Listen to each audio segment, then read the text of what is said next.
Corel AfterShot Pro is a fast, flexible workflow solution that combines robust photo management, advanced non-destructive editing, and complete raw processing. So here we are just looking at the workspace for AfterShot Pro.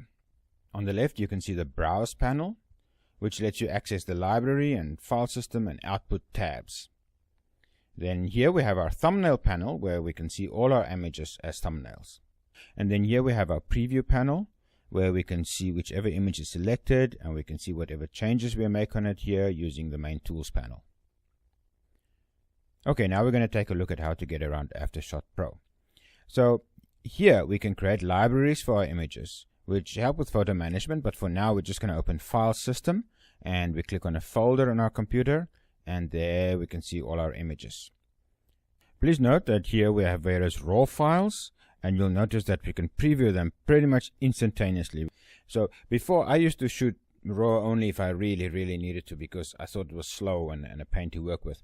But AfterShot Pro really is very snappy, and you get all the advantages of raw, such as more control, much deeper exposure latitude, but it's as fast as working with JPEGs. So notice that here, if you adjust the photo, it gets an icon here that shows that it's been changed. And the changes that you make are done only to the preview version. Well, you call it a master file, right? That's the original file, is the master file. And because AfterShot offers non-destructive editing, your master file itself is never modified. What you see here is called the master version. This is the editable preview, which is created from the master file. So edit information for this is saved separately, and what you see on screen is just a master version. So before you start editing, you can choose between doing your edits directly on this master version, or you can create a new version for editing. So you can press Insert, or you can right click the thumbnail and choose Version, New Version from Defaults. So let's make a few changes here.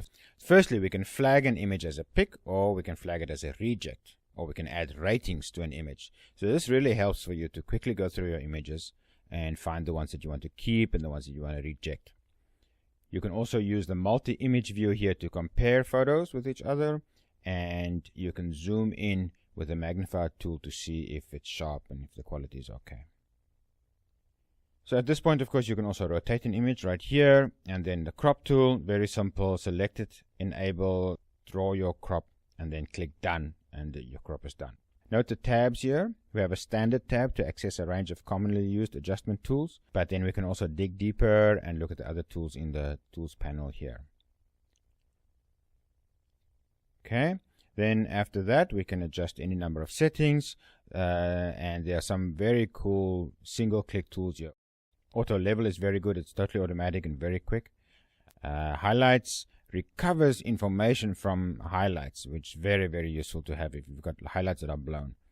And of course, fill light just adjusts the dark areas to give you some more fill light. And then we also have perfectly clear by Athentech. So here you can notice that these versions are now grouped together, and you can also copy and paste settings from one image to another like this. Just copy, and then here paste. So all the changes you've made to the one image is now applied to the other one. Very simple and very easy. Okay, so when we're done adjusting all our images, non-destructive editor requires making output images. So we go here to the output tab, and we can choose JPEG or download or gallery. So let's choose JPEG full size. And we can also create custom output batches here as needed. So simply pick up a number of images, drag them into JPEG full size, and say OK, and it saves those images for you in that group, and you can back up your collections or create images for print or upload in this way. So that's it very briefly. AfterShot Pro, great RAW support, powerful backup processing, a variety of output options. AfterShot's a fast way to professional photos.